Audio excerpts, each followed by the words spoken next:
Om Namo Brahmane Ramakrishnaya. Om. Salutations to Ramakrishna, the form of Brahman. This is 11th class in the series of Mantra Yoga, and we've titled it Frame of Mind for Japa, or any spiritual practice.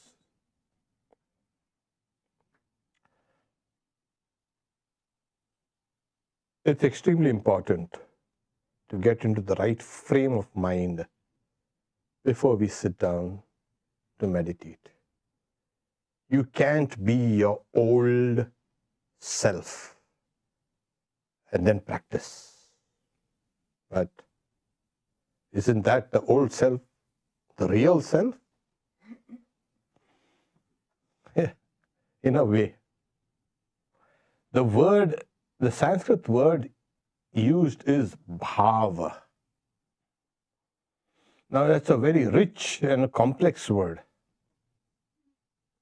You have to have a bhava. The word comes from the Sanskrit root bhu, to be, to exist. It also means love, feeling, emotion, attitude. From this you can understand that bhava is not just a state of the body, it's a state of the mind. And it is actually the mind. The body plays a very little role, principally as an obstruction. The mind also has obstructions, and plenty. When people sit down to meditate, they're saying, oh, the mind is so restless. To counter that restlessness, we must have a steady frame of mind till we. In the spiritual literature, bhava means, as I said again, a spiritual attitude towards a particular chosen ideal, a particular deity. It's either mixed with knowledge, devotion, or just devotion, or knowledge, jnana, or yoga, one of these three things. In the spiritual sense of the word bhava, the frame of mind, it also means identification, absorption. You must become absorbed in that mood, not your mood, the mood of that divinity on which you are meditating. That's very important, because if you are not identified with what you are meditating upon, then it's difficult to meditate. Then you will say, oh, the mind is intractable, it's not listening to me. Why should it listen to you? It has been going there. So, to lose one's separate identity, at least when you are doing japa, into a larger identity, whether you call it your own higher dimension or the divinity on what you are meditating upon. So bhava is, as I said,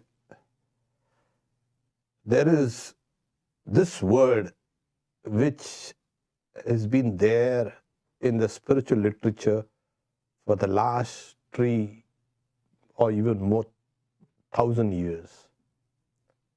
And various meanings have attached, and it has become, as I said, so rich On it depends everything. Your existence, your spiritual journey, your final spiritual absorption, and your final spiritual goal. So it's a state of mind, that frame of mind. You know how to know what your state of mind is? Just be alone, quietly. Don't interact with anybody. Just have them quietly. And don't even open your cell phone. Don't watch anything. Just sit down quietly. So for a few hours, see what happens. That is your ordinary state of mind. Your frame of mind is like that. So they say, when you're alone, you know what you are and who you are. People go around saying, find out who am I, who am I. Go sit down alone. I tell them. Don't interact with anything, any machine or anything. Let's see what happens. After a while, you get bored and you fall asleep. You get drowsy. That also is your state of mind. So, while doing spiritual practices, japa of the mantra, one must be able to constantly dwell in that particular mood of spiritual practice and a spiritual goal. And this comes through what is called, again, an extension of that word called bhavana. Bhavana. What is bhavana? Is thought. It's described as, it's a trait, quality that has developed from latent impressions, samskaras. It's a quality of the mind in which things are constantly practiced, remembered, and recognized. So it is thought, layers and layers of similar thought. This is called bhavana. That's why meditation also is called bhavana. Even in the Bhagavad Gita. Deep thinking. Now, this bhava, people mistake the word with bhava. In a Sanskrit is a kind of a tricky language in the sense of you elongate a and then the meaning changes. So bhava is we are discussing about bhava. Bhava means the world of becoming. The constant flux, the constant change. That's why you'll find it's called a bhava sagar, the ocean of relative existence, constantly. So this ocean of relative existence in which you are bobbing up and down in the waves can be countered, or you can take yourself out from this through bhava. I think it's got it. From bhava, this world of becoming, the ordinary mind is nothing but bhava. Because if it stops being in the state of becoming, if it stops being in a flux, it will cease to exist. So the nature of this world is constant change, constant, and from the highest to the lowest, from the very micro, nano, you will find changes happening. This is what the world is. To come away from these changes, you've got to have a frame of mind, a bhava, to lift you up from there. And that is done by constantly thinking of the permanent, the reality. So this is the first, you can say, platform where you have to stand, Without this, there's no spiritual practice and no spiritual life. The entire spiritual life depends on standing on this platform of layers and layers of impressions. Constantly you've practiced. One of the reasons why when we are asked to do a repetition of a mantra or japa, what happens is, how many times, people ask me, how many times do I have to repeat the mantra? So the Guru says, okay, just 108. Not to kind of frighten you. He will say 1,000,008, 108 million. So it means actually that you may say 108. It means that constantly over and over and over and over again. Is it possible to change a frame of mind? Of course. Our personality is what we call our personalities, our bhava. As we know, we are, yes. We are a cluster of sub-personalities. We don't have one. The one emerges at one particular point of time. Say like we are all here and we have put on a pious face. When we are on the road, there might be a road rage. Or when you're at a bar, you have a different. What's this? How many? Yes, that's what the personality studies, they have recognized this, that we are a cluster of sub-personalities. This morning we had gone to a place where there was a young kid, a child. And you know, when you're interacting with it, you have to become kind of a little like a child to interact with. Otherwise, you will not be able. You cannot stand up and say, the child will run away.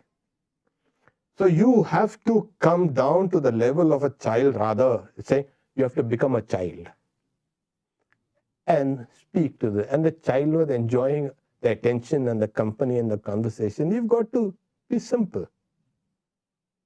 Then you meet somebody who's a kind of a big politician or a leader, suddenly you start squaring your shoulders and you're also acting tough and sometimes, or sometimes cowering down. We have lost ourselves in our own world of sub-personalities. So it is possible for a while to suspend our own old self and have a different mindset while we are doing japa. That also is present in us. So this is how we start. Okay. Ramanujacharya, he was a very great teacher, a teacher of qualified non-dualism. He says, he gives the example of like oil poured from one vessel into another. It's in a continuous stream of flow without any break. So when the mind flows in a constant state towards the object of meditation, that is called the right frame of mind. There's no interruptions. Why? Because you've already laid the groundwork for that. And in the other Bhakti Sutras and in the Bhakti scriptures, that is devotional scriptures, you have these 5 great moods, bhava. The peaceful, the mood or the spiritual attitude of a person who wants to serve the Lord, a friend, a parent, and a beloved. Shanta, Dasya, Sakya, Vatsalya, Madhurava. Sri Ramakrishna added another one, saying, you must have the attitude apatya, that is, have the attitude of a child towards its mother. That God is our mother, and we have that attitude. So what happens is, you have a constant, a natural dependence on that. In this age, Sri Ramakrishna says that this is one of the best attitudes. And that's the reason why he preached the motherhood of God. So it's easy, because as we've seen, it's one of those things we really know what a mother is. Not just our biological mother, but within everyone, there is a mother. And as the Devi Mahatmya Chandi says, Ya Devi Sarva Bhuteshu Matri Rupena something. Oh Goddess, you dwell in all beings as mother. You find the motherhood in males, in females, in animals, in birds, and everywhere. You have that. Okay. So this is another universal, you have knowledge you already have. And that is reoriented and made into God is the mother and I am the child. Okay.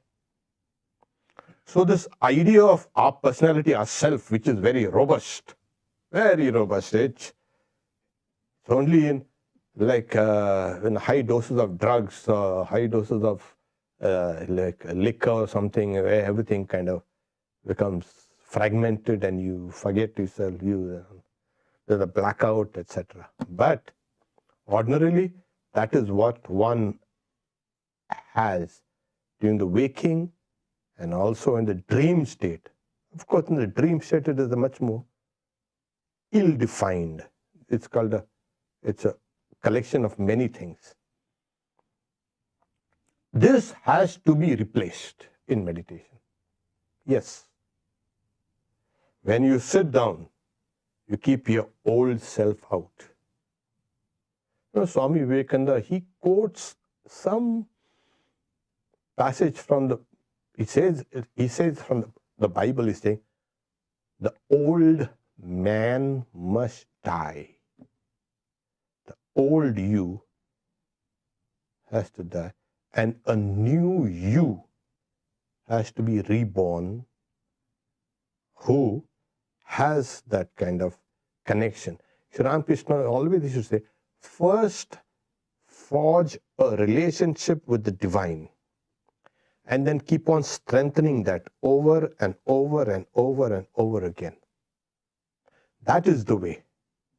So when you sit down to meditate, repeat the name of God, it's the same thing.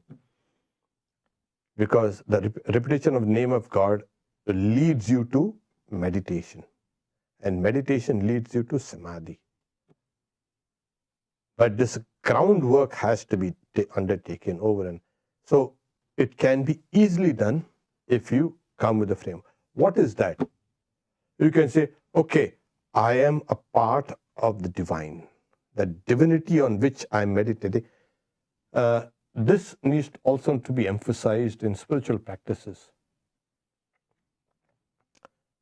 The object of your meditation should be divine or of divinity, not a mundane thing. It may symbolically represent that deity. The symbol may be mundane to you, or anything, a circle or a cross or anything, or a wheel. But it represents something. A symbol represents something. It is symbolic of that divinity. It has to be it.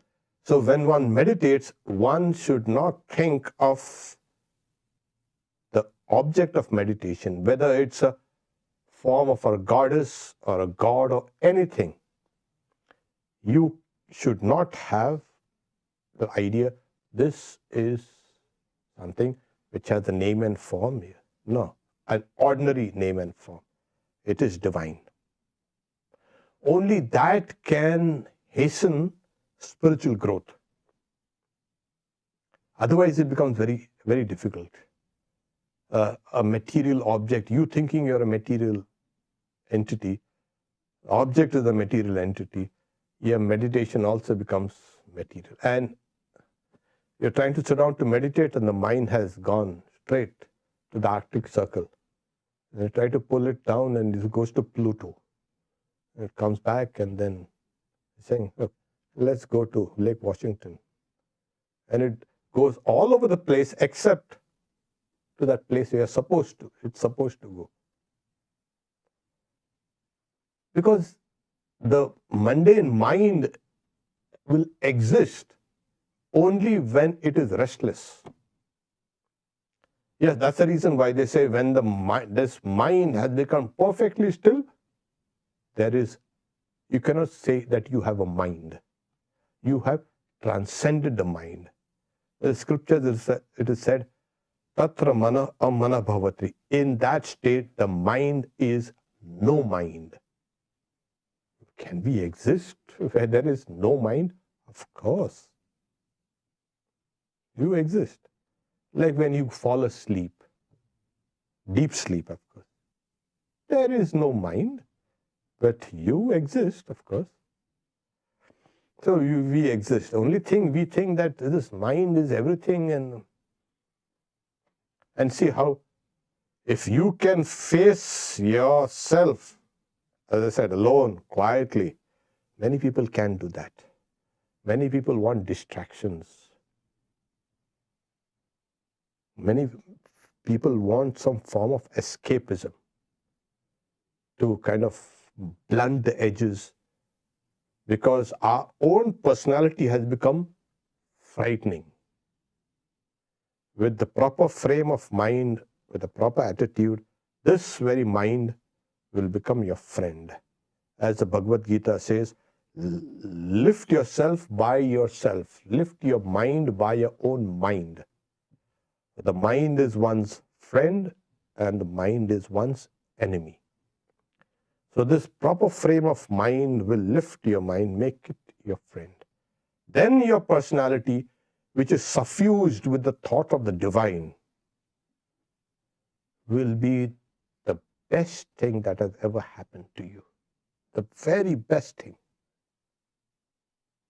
You will not go around, like people say, who am I? Who am I? What? To the person who is established in a particular bhava, a divine frame of mind, this question seems ridiculous. I know that person, I know who I am now. You're going to ask. Whom I am going to ask? The world is not going to tell you. Forget the world telling you what you are or who you are. It will tell you exactly opposite.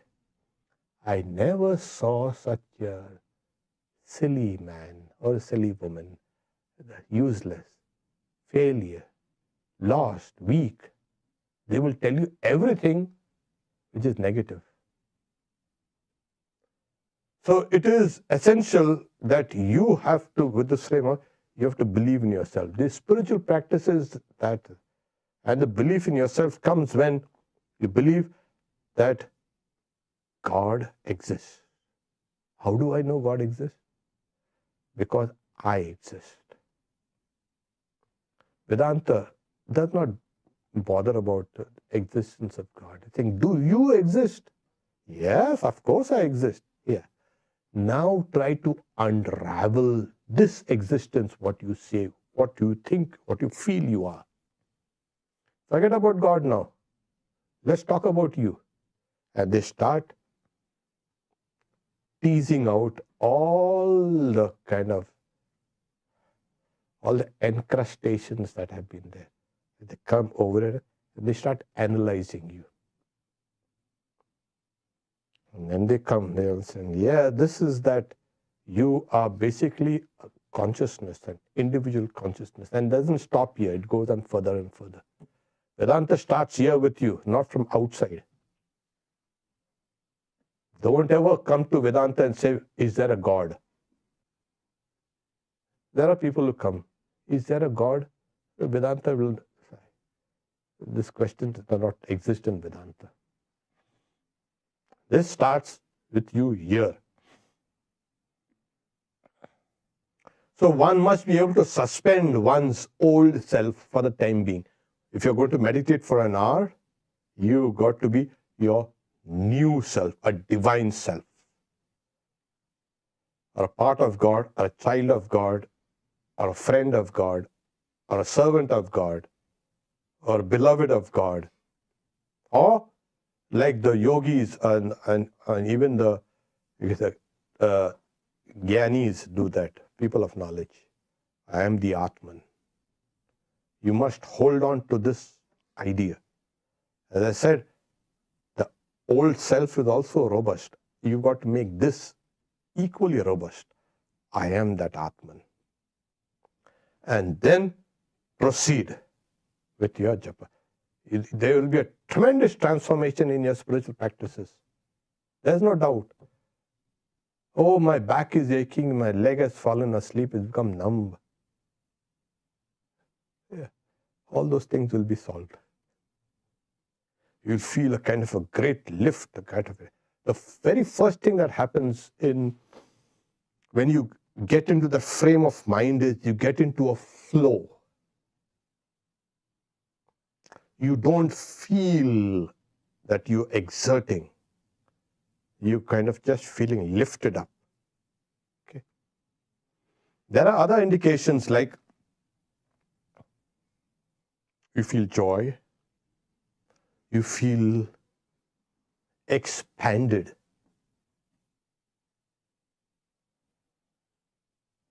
Tears will fill your eyes.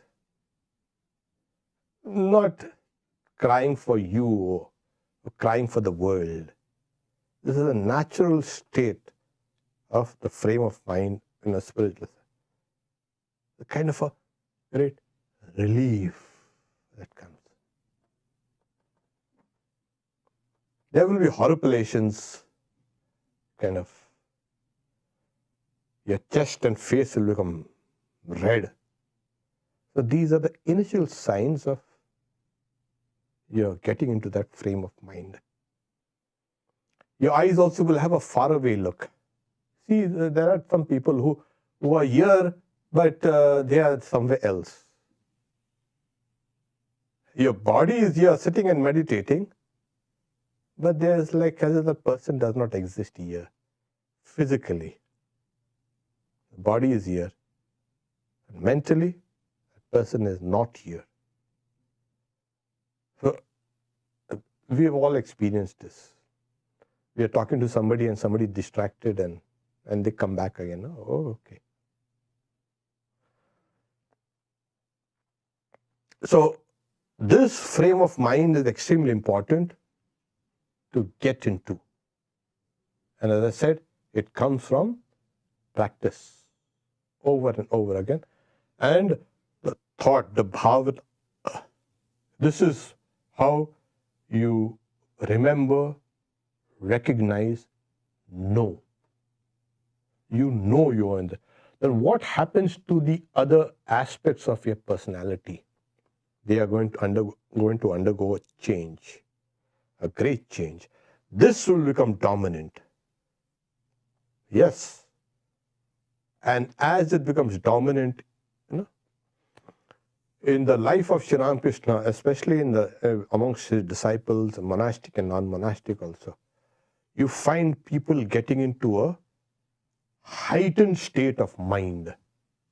No, it's not the ordinary mind. It's a kind of heightened state of mind. The mind at certain times kind of feels a kind of a thrust. Ordinarily we'll find people walking on coals and all the various things. You know why it happens? The mind is thrust up through mechanical means, through either prana or music or some mantra or something like that. Your body will not feel any kind of discomfort, pain. We have seen this, like they will put even long needles through you. Nothing, there's no pain. There's no a drop of blood being spilled. They pull it out and nothing. There's no bleeding, nothing. Oh yeah, this is very common, is found in all cultures. At that point of time, that person is not there, if you notice. The body is just swaying, doing things mechanically. That person's mind is somewhere else. So there is a kind of a thrust in mind. So bhava, when we in the spiritual literature we find that certain disciples, both men and women, used to get into that heightened state, a spiritual heightened state, where they could see and communicate directly with that aspect of divinity that they have been meditating upon. For instance, we have Gopal's mother. She meditated on the child Krishna for many years, and one day she saw that image has come alive. In her mind, there is another realm called the bhava. So you get into that realm, and that realm is as real as this. Not only when you get into that, this appears unreal. Yes, that's another. In that realm, you can have the visions of the gods and the goddesses. It's a vast realm. It's called a vast spiritual realm. It is beyond this ordinary mind and the ordinary world that you have created. Because we all have created our own worlds, and we all have created our own identities. I have done it, and you have done it, and the world has helped you. And they've over and over they have reinforced. So that breaks, and a new you, the spiritual self, emerges. And as you become a spiritual self, you will be able to see spiritual forms, not before that. When you are a physical self, you will not be able to see any kind of spiritual forms, etc. So in that. So the idea is, I exist, God exists, and the mantra is the connecting link between us. That's the reason why when you have that attitude, you keep on doing Japa over and over. And as I said, how long do I do Japa? Keep on till you can easily ascend into that spiritual state called bhava. Shri Ramakrishna it's called a bhava rajya raja. He was the king of this spiritual realm. Every mood, every spiritual mood that is, he embodied. Such a phenomena has never happened.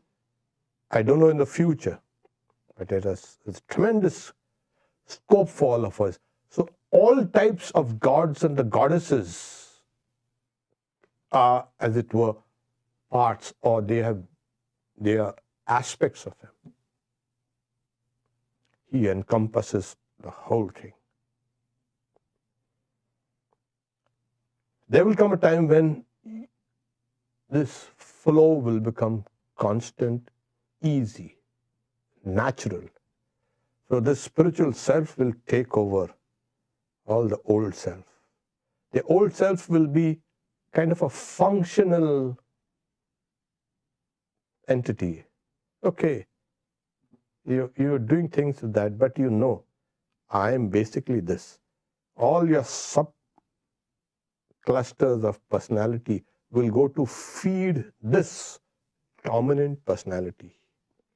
So that's the reason why we are asked, when you sit down to meditate, don't just jump into meditation or jump into. There are people who will immediately take the rosary, or they will try to meditate. Keep quiet for a while. Sit down quietly, let the mind bubble up, and then let it simmer down. As it simmers down a little, keep on watching it. Like a witness, there's a neutral witness. Don't judge, don't get frightened, don't get attracted, because the mind wants you to react. It's always trying to do that. Don't react. And as you keep it, then pull up that frame of mind that you already have. You have a framework. Have this, and then you start doing meditation. Then there will be less restlessness. The mind will seek happiness, joy in that. As I said, they will feel a kind of a lift, a buoyancy. That is what this will accomplish. And this frame of mind then will become not just a frame, it will be your mind. You have now created a new mind from the old mind. Cleansed it. In fact, I won't say cleansed it. Why? Because the science of spirituality says, don't go bother about all those kind of crazy things like that you did. Don't be sitting down and moping about and regretting and saying, oh, what a damn fool I was. Keep quiet. Don't bother about that. You just hold on to this idea. These things, when they are not being fed, we are not being attended to, they will start losing steam. It's because we pay attention to those things that they get a kind of a new lease of life. Every time you remember an old memory, you're injecting it with that prana, that life force. Don't do that. So those things will wither away. And what you're left with is a new place. So every time, and this is now known even to neurology, every cognition changes the structure of your mind on the micro level. Constantly done, your brain is plastic and is changing. The same thing can be said, your mind is very plastic. You are going to change your mind, change the very structure of your mind. And when you can do that, then you will really understand what is spiritual life, what is spirituality, what is divinity, or what is God, or what is existence. This is what happens. And this takes place also depending on your enthusiasm. Don't go seek help from outside. There is something called grace. Every time you repeat your mantra, grace also descends on you. There's no doubt about it. But increase your own strength. Depend on yourself. You can do it, and you are going to do it. So how many times do I repeat it? So when the Guru says 108, don't be dismayed. 108? The Guru tells you to do 108 because at least that's a minimum you can do. If you don't do, there's a fault. You have faulted the Guru's instructions. So the Guru doesn't want to burden you with kind of, oh, I never carried my Guru's instructions today. I never followed it. There should be no remorse. But keep on and on and on and on and on and on. Then you see, with the proper frame of mind, the mantra comes up alive. The object of meditation, the aspect of divinity comes alive. And you come alive. Then you know, then you really know what love is. Bhava also means love. You have developed love for God.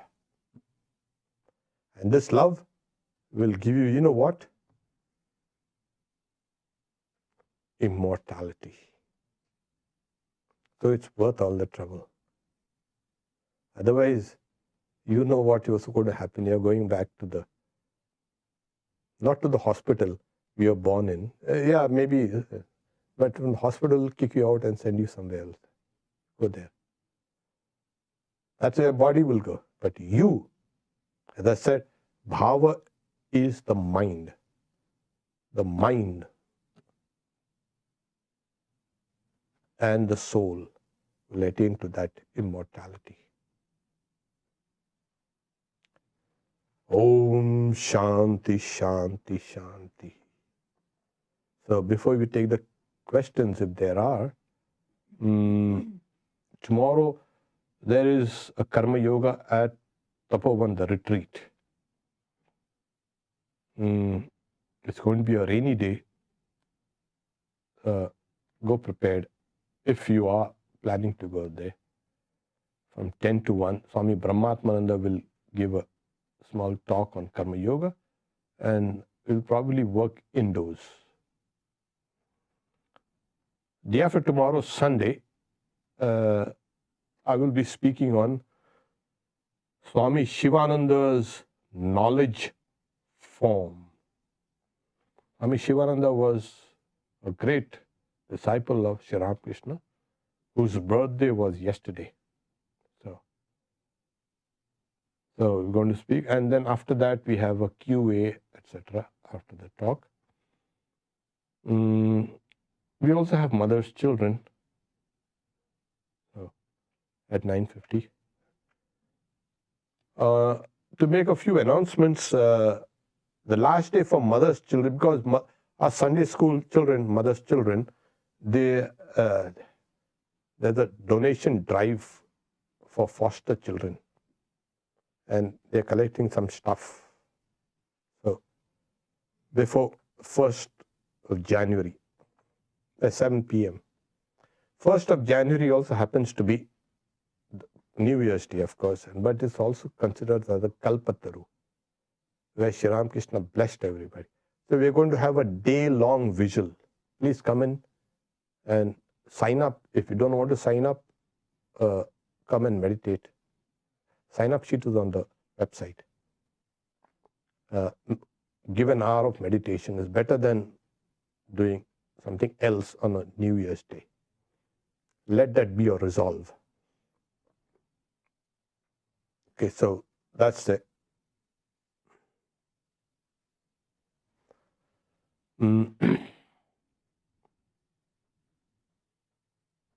Okay, no questions here. So in-person questions can be taken out there.